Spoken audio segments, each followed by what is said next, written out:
సామాజిక సేవలో Lions Club ఎల్లప్పుడూ ముందుంటుందని project chairman Lion Nerella Hanumanth అన్నారు.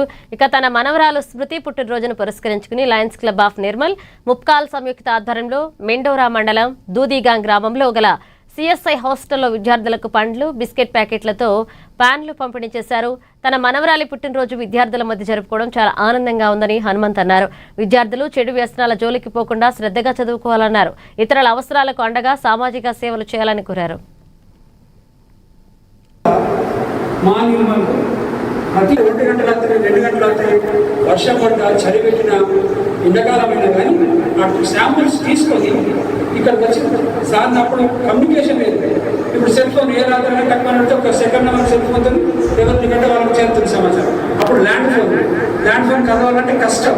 అది టైం తీసుకోవడం టైం పెడితే వాడు ఇక్కడ అక్కడ ఉన్న ఆపరేటర్ మనకు దూరం హాస్పిటల్ కావాలంటే ఎమర్జెన్సీ ఇచ్చేదని అక్కడ ఎవరెవరు లిఫ్ట్ చేసి వెంకరాస్తారు రావాలంటే కనకరాస్తారు 2 గంటల రాత్రి ఇంటి దగ్గర అప్పుడు మేము చెప్పినా చెప్పకుండా బండి వేసుకొని వచ్చేసి ఇక్కడ సార్ ఆ రాత్రి మాకు కంపౌండర్ సార్ లేపి మాకు ఆ టెస్ట్ చేసి రాత్రి ఆ టెస్ట్ తీసుకుపోయిన తర్వాతనే అక్కడ ఫర్దర్ ట్రీట్మెంట్ జరిగేది.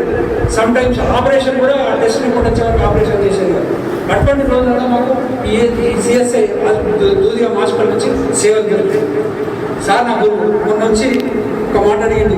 మా దగ్గర అయితే ఒక 120 మంది హాస్పిటల్లో పిల్లలు ఉన్నారు, వాళ్ళకి ఏమైనా హెల్ప్ చేయాలని అడిగింది. సార్ మరి నేను ఎంత కూడా భోజనం పెట్టేయగలుగుతా అంతకంటే చేయలేను అని. సరే మంచిది అన్నాడు. మరి దాని సార్ వచ్చి లేదు అంత మాకు 5 ఫ్యాన్లు ఇస్తే బాగుంటుంది, పిల్లలు పాపం దొంగలలో పడతారు, ఈగలలో పడతారు, కొడుకులు వస్తున్నాయి, కొంచెం గాలి ఉంటుంది, ఎండాకాలం విపరీతమైన వేడిగా పడుకుంటుంది, మరి ఫ్యాన్ ఇస్తే బాగుంటుంది అని అన్నాడు. సరే సార్ మంచిది నేను ఫ్యాన్ ఇస్తాను, ఎన్ని కావాలంటే 5 కావాలంటే అది తీసుకోవడం. అయితే ఎందుకు మాకు సార్ అభిమానం